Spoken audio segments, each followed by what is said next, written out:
ये जग जाहिर है। इस बार बीएसपी नहीं, आप कांग्रेस के साथ हैं। चलिए अब नतीजे बताएंगे अनुप्रिया, क्योंकि बिहार की सियासत का भी जल्दी से हम जिक्र कर लेते हैं। अनुप्रिया जी, कल 4 सीटों पर बिहार में वोटिंग हुई, वोटिंग परसेंटेज में गिरावट दर्ज की गई है और जब मतदाताओं से बातचीत हो रही थी तो वहां पर राष्ट्रीय मुद्दे से ज्यादा चर्चा नीतीश कुमार के पाला बदलने को लेकर भी हो रही थी।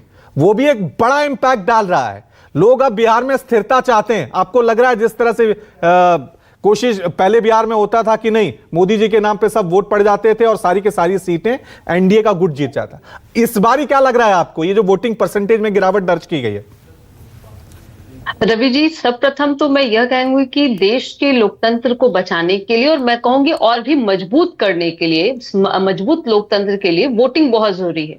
जो भी मतदाता आगामी चुनाव वो जो वोटिंग होना है उनमें निश्चित तौर पे मजबूती से भाग ले, क्योंकि ये आपके देश का चुनाव है। दूसरी बात, जब आप जो बिहार की बात कर रहे हैं रवि जी, आपके ही अभी सहयोगी ने कहा कि गर्मी भी एक रीजन हो सकता है और जो कटाई का सीजन चल रहा है, क्योंकि बिहार आप देखेंगे, उत्तर प्रदेश देखेंगे, जहां किसानों की संख्या अधिक है, तो ये हमारी सभी पार्टियों की जिम्मेदारी है कि मतदाताओं को केंद्र तक लेके आए। लेकिन यह कह देना कि देश की जनता यह नहीं समझ पा रही है कि विधानसभा की लोकसभा का चुनाव रहा है, इसमें बिल्कुल भी आप मतदाताओं के बुद्धि पे या उनकी सूझबूझ पे सवाल ना उठाइए, क्योंकि उनको पता है कि यह देश का चुनाव है, आदरणीय प्रधानमंत्री मोदी जी को मजबूत करने का चुनाव है और निश्चित बिहार की जनता बिहार सरकार के कार्यों के आधार पर वोट देती है।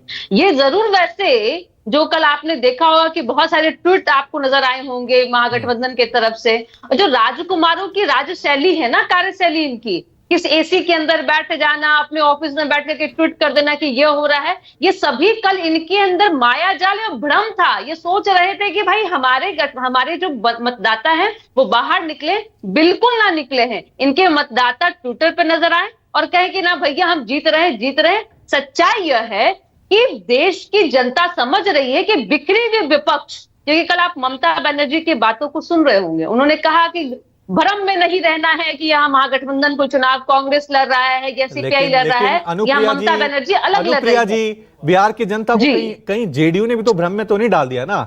नहीं, बिल्कुल नहीं। अभी 3-4 महीने पहले आप मोदी जी के खिलाफ चले हुए थे, 3-4 महीने बाद आप मोदी जी के पक्ष में चले हुए हैं।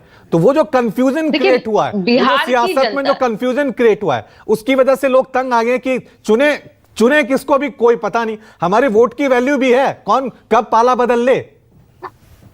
नहीं रवि जी, मैं थोड़ा आपको सुधार कर दूं कि देश की जनता और बिहार की जनता को पता है कि 10 वर्षों से आदरणीय प्रधानमंत्री मोदी ही प्रधानमंत्री के रूप में है, लेकिन नीतीश कुमार जी प्रधानमंत्री के रूप में नहीं बना रहे थे ना। और बिहार की जनता, के खिलाफ बना रहे थे। बिहार की जनता ये जानती है, मैं बोल लूं रवि जी, बिहार की जनता जानती है कि नीतीश कुमार जी ने भी अगर कभी भी कठिन फैसला लिया है या कोई भी फैसला लिया है तो बिहार की जनता के लिए लिया है। क्योंकि अगर हम डबल इंजन की सरकार में जब थे और बिहार की जनता को पता था कि कार्य किस तरह से चल रही थी, लेकिन जब हम महागठबंधन के साथ में थे और जो 17 महीने की बात, ये बार बार देखिए करते नजर आएंगे इनके नेता, इनके कार्यकर्ता, इनके प्रवक्ता बोलते नजर आएंगे 17 महीना।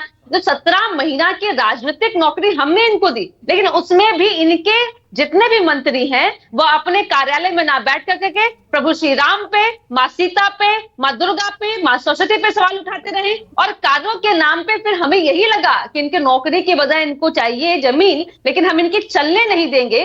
बिहार की जनता इसीलिए उन्होंने निश्चित तौर पे मुख्यमंत्री जी के साथ में रहने का मन बना लिया है और मुख्यमंत्री के सहयोग से और न्याय के विकास के साथ। अनुप्रिया जी, आप अभी कह रही हैं कि वो देवियों का अपमान कर रही हैं, लेकिन यही नीतीश कुमार जी थे जो जाति का मुद्दा, जाति जनगणना का मुद्दा जब एनडीए में नहीं थे तब उसको उठा रहे। तो जाति इंडिया गठबंधन का हथियार है, धर्म एनडीए का हथियार है, दोनों इसे अपने अपने तरीके से इस्तेमाल कर रहे हैं। कंचना यादव आरजेडी की तरफ से